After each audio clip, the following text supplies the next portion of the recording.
Human papillomavirus, or HPV, is a very common virus. In fact, it is so common that most sexually active people will get HPV at some point in their lives. Many people with HPV do not even know they have it. This is because HPV often does not cause any symptoms. You might hear a lot about HPV, and some of it can sound scary. It is important to get the facts straight. Knowing about HPV helps you understand how to protect yourself and others. This virus group includes more than 200 related viruses. Some types can cause health problems, including genital warts and cancers. Think of HPV like a very large family of viruses.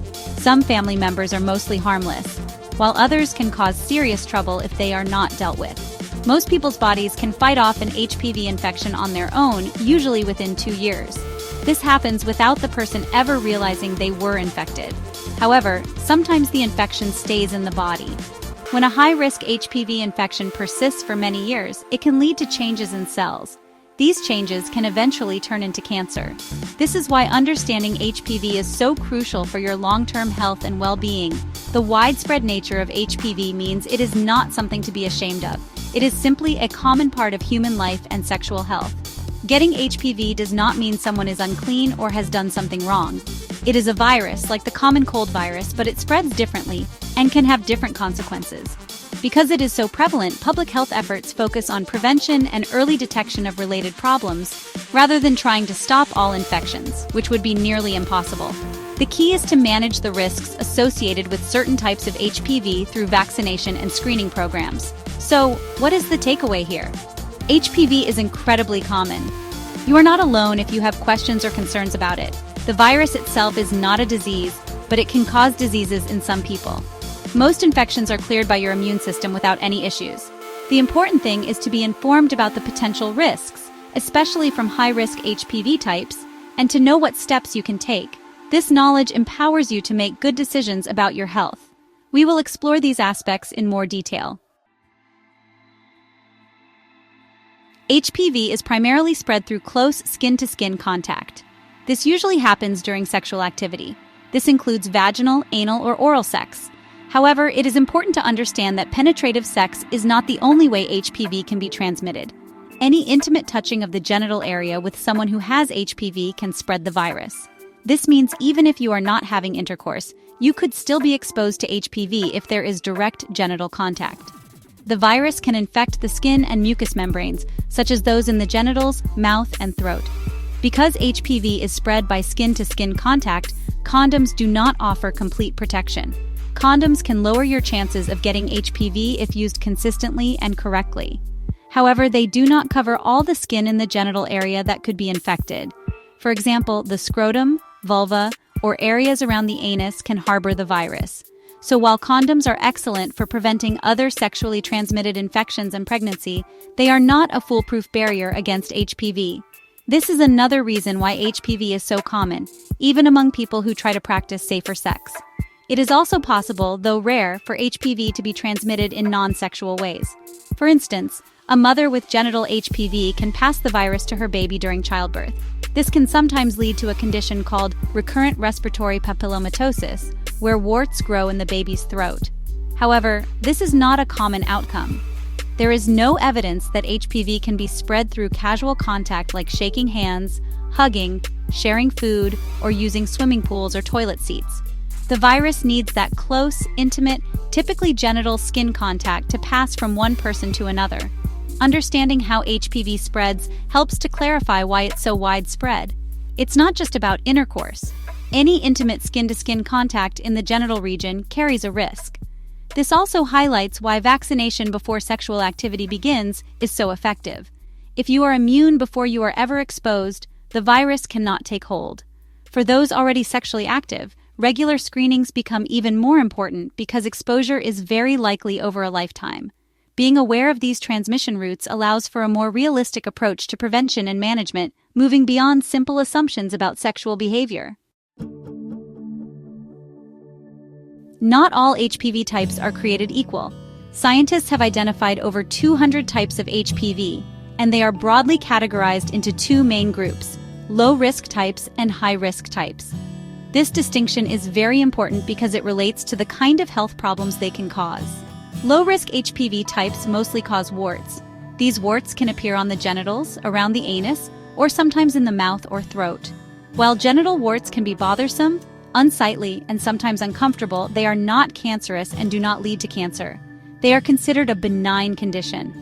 The most common low-risk HPV types that cause genital warts are HPV 6 and HPV 11. About 90% of all genital warts are caused by these two types.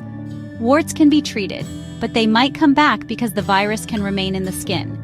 It is important to see a healthcare provider if you notice any new or unusual growths. They can diagnose whether it is warts and discuss treatment options. Having genital warts does not mean you are at higher risk for cancer. It simply means you have been infected with a low-risk type of HPV. High-risk HPV types, on the other hand, are the ones that can cause cancer. There are about 14 high-risk HPV types that are commonly linked to cancer. Two of these, HPV 16 and HPV 18, are responsible for the majority of HPV-related cancers. These high-risk types usually do not cause any visible symptoms like warts. This is why they are often called a silent threat. An infection with a high-risk HPV type can persist for many years without a person knowing. Over time, this persistent infection can cause abnormal cell changes that may eventually develop into cancer if not detected and treated. The cancers most commonly linked to high-risk HPV include cervical cancer, anal cancer, vaginal cancer, vulvar cancer, penile cancer, and cancers of the back of the throat, or oropharyngeal cancer. While cervical cancer is the most well-known, it is crucial to remember that HPV can affect other areas in both women and men. Understanding the difference between low-risk and high-risk HPV helps put the virus into perspective. Most HPV infections, even high-risk ones, go away on their own. But because high-risk types carry the potential for cancer, screening and vaccination are vital tools. Cervical cancer is the most common cancer caused by HPV worldwide. Nearly all cases of cervical cancer are directly linked to persistent infection with high-risk HPV types. The cervix is the lower, narrow part of the uterus, womb, that opens into the vagina. When high-risk HPV infects the cells of the cervix, it can cause changes in these cells. Over a long period, often 10 to 20 years or more, these abnormal cells can develop into precancerous lesions. If these precancerous lesions are not found and treated, they can progress to become cervical cancer. This slow progression is actually a good thing because it gives us a window of opportunity to detect and treat these changes early. The fact that cervical cancer is almost entirely caused by HPV is significant. It means that we have effective ways to prevent it and to detect it early. Before the link between HPV and cervical cancer was fully understood, cervical cancer was a much more common cause of death for women.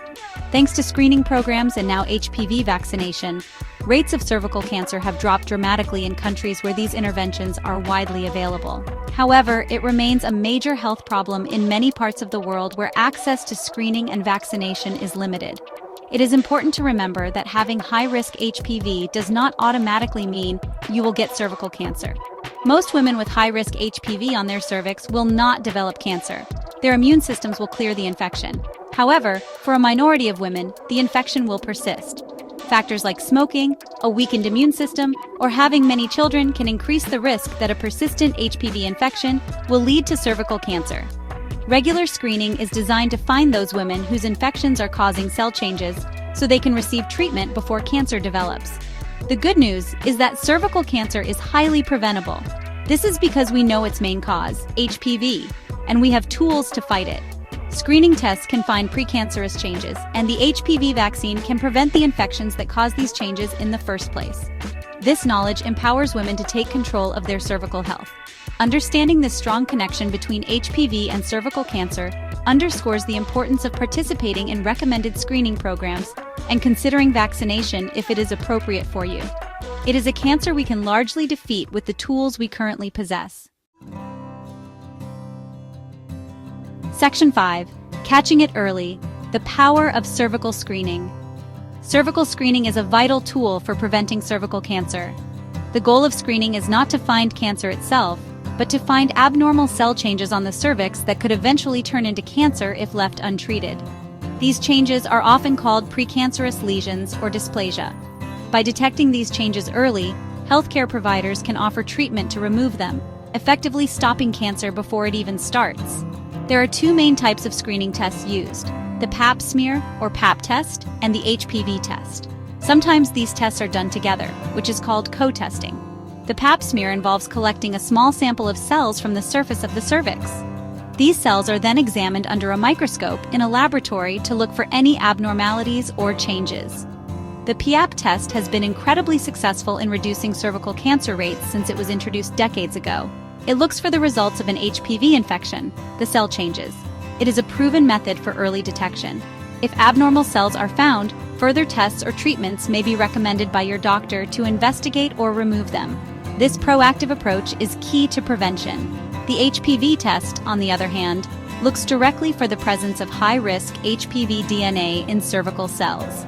This test can identify whether you have an infection with one of the HPV types that are known to cause cancer. In many places, the HPV test is now becoming the primary screening method, especially for women over a certain age, because it can detect the virus even before cell changes are visible. If a high-risk HPV type is found, your doctor will then decide if a PAP smear or other follow-up is needed to check for cell changes. Screening guidelines can vary by country and age group, so it is important to talk to your healthcare provider about what is recommended for you. Generally, screening starts in a woman's 20s and continues regularly until age 65, depending on her history and risk factors. Regular screening is crucial even if you have been vaccinated against HPV, as the vaccine does not protect against all high-risk HPV types. Skipping screenings means missing the opportunity to find and treat precancerous changes early.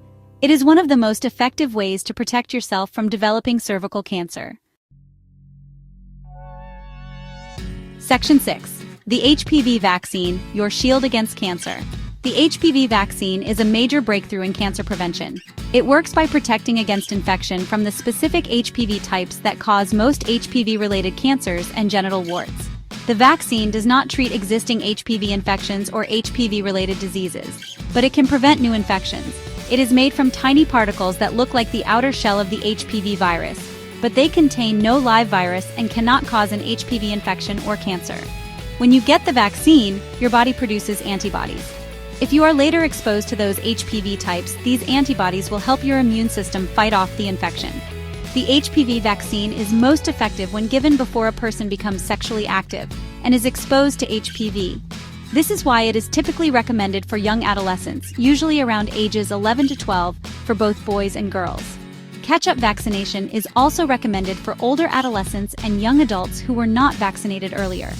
In some cases, adults up to age 45 may also benefit from the vaccine after discussing it with their doctor, especially if they are at risk of new HPV infections.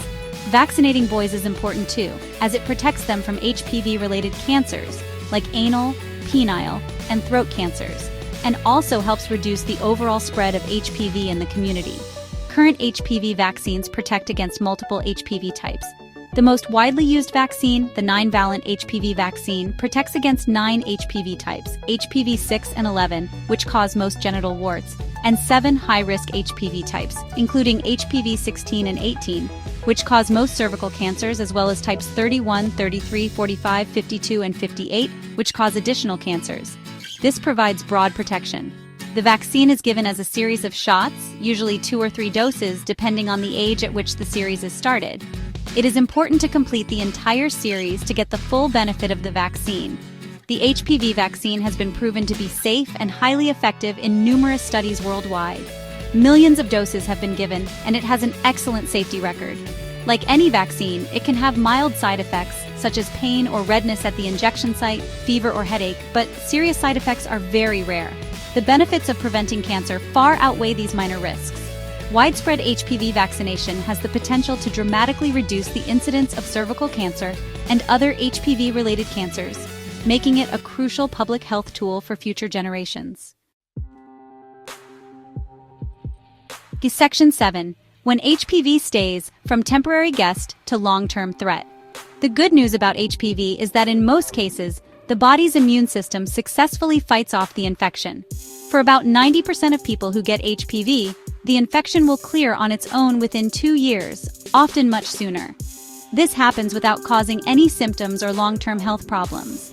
The person usually never even knows they had it. This natural clearance is true for both low-risk and high-risk HPV types. Your immune system is quite good at recognizing and eliminating these viral invaders before they can cause persistent issues. This is why not everyone who gets HPV develops warts or cancer. However, for a small percentage of people, about 10%, the HPV infection does not go away. It becomes a persistent or chronic infection. This is when problems can start, especially if it is a high-risk HPV type. We do not fully understand why some people clear the virus and others develop persistent infections. Factors that might play a role include the specific HPV type, the strength of a person's immune system, smoking, and co-infection with other sexually transmitted infections. A weakened immune system, for example due to HIV or immunosuppressive medications, can make it harder for the body to clear HPV. When a high-risk HPV infection persists in the cells of the cervix, or other areas like the anus, vulva, vagina, penis, or throat, it can cause those cells to change over time. These are the precancerous changes that screening tests aim to detect. If these changes are not found and treated, they can slowly progress to cancer over many years, sometimes decades. It is this long-term, persistent presence of high-risk HPV that is the real danger. The virus can integrate its DNA into the host cell's DNA, disrupting normal cell growth and division, leading to uncontrolled cell proliferation, which is the hallmark of cancer. Therefore, while most HPV infections are transient and harmless, the potential for persistence is why high-risk HPV is considered a significant health concern. It is not the initial infection that is usually the problem, but the inability of the body to clear it over a long period. This reinforces the importance of regular screening for cervical cancer, as it is designed to catch these persistent infections and the cellular changes they cause before they become life-threatening. It also underscores why the HPV vaccine is so valuable, as it prevents the initial infection with the most dangerous types, thereby preventing the possibility of persistence with those types. Section 8. Managing HPV treatment for related health issues. It is important to understand that there is no cure for the HPV virus itself. Once you have the virus, your body's immune system is what works to clear it. However, there are effective treatments for the health problems that HPV can cause, such as genital warts and precancerous cell changes. If you are diagnosed with genital warts, your healthcare provider can offer several treatment options. These might include prescription creams that you apply at home or procedures done in the doctor's office, such as cryotherapy, freezing the warts, applying trichloroacetic acid, TCA, surgical removal, or laser treatment. The goal of treating genital warts is to remove the visible warts and alleviate any discomfort or distress they may be causing. Treatment can help, but warts may sometimes come back, especially within the first few months after treatment. This is because the underlying HPV infection might still be present in the surrounding skin. Your doctor can discuss the best approach for your specific situation. Even if warts reappear, they can be treated again. For many people, the warts will eventually stop recurring as their immune system controls the virus over time, although the virus may still be present in the body at very low, undetectable levels. For precancerous cell changes found on the cervix during screening, such as cervical intraepithelial neoplasia or CIN, there are also effective treatments. The type of treatment depends on the severity of the changes, often graded as CIN1, CIN2, or CIN3, and other individual factors. Mild changes, CIN1, often resolve on their own without treatment, so your doctor might recommend watchful waiting with more frequent follow-up PAP smears or HPV tests. For more significant changes, CIN2 or CIN3, treatment to remove or destroy the abnormal cells is usually recommended to prevent them from progressing to cervical cancer. Procedures to treat precancerous cervical changes include LEAP, loop electrosurgical excision procedure, which uses a thin wire loop with an electrical current to remove the abnormal tissue, and cryotherapy, which freezes the abnormal cells. Conization, cone biopsy, is another option, involving the removal of a cone-shaped piece of tissue from the cervix. These treatments are usually very successful in preventing cervical cancer. For other HPV-related precancers or cancers in areas like the anus, vulva, vagina, penis, or throat, treatment options will vary depending on the location and stage and may include surgery, radiation therapy, or chemotherapy. Early detection through screening and awareness is key. Section 9. Taking charge. Prevention is key with HPV. Preventing HPV and its related health problems involves a multi-layered approach. The most effective primary prevention strategy we have against the types of HPV that cause most cancers and genital warts is vaccination. The HPV vaccine is safe and works best when given before any sexual activity begins, ideally to adolescents aged 11 to 12. However, catch-up vaccination is available for older individuals. By getting vaccinated, individuals can significantly reduce their risk of HPV infection and the subsequent development of conditions like cervical cancer, other HPV-related cancers, and genital warts. This is a powerful tool for long-term health. For sexually active individuals, especially women, regular screening for cervical cancer is crucial secondary prevention. Pap smears and HPV tests can detect precancerous changes on the cervix early, allowing for timely treatment before cancer develops. Adhering to recommended screening guidelines is one of the most important things a woman can do to protect herself from cervical cancer, even if she has been vaccinated. The vaccine protects against the most common high-risk types, but not all of them, so screening remains essential. Men currently do not have routine screening tests for other HPV-related cancers, making awareness of symptoms and vaccination even more important for them. Practicing safer sex can also reduce the risk of HPV transmission, although it does not eliminate it completely. Using condoms consistently and correctly can lower the chances of getting or spreading HPV, as well as other sexually transmitted infections. However, because HPV can infect areas not covered by a condom, it is not fully protective against HPV. Limiting the number of sexual partners can also reduce exposure to HPV. Open communication with partners about sexual health is also beneficial. These measures, while helpful, are not substitutes for vaccination and screening when it comes to HPV-related cancer prevention. Ultimately, taking charge of your health regarding HPV involves being informed, getting vaccinated if appropriate, participating in regular screening programs, and being aware of your body. Don't be afraid to ask your healthcare provider questions about HPV, vaccination, and screening. Early detection and prevention are your best defenses against the potential long-term consequences of this very common virus. By understanding the risks and the tools available, you can make empowered decisions to protect your health and the health of your loved ones. Knowledge is power, especially when it comes to a silent threat like HPV.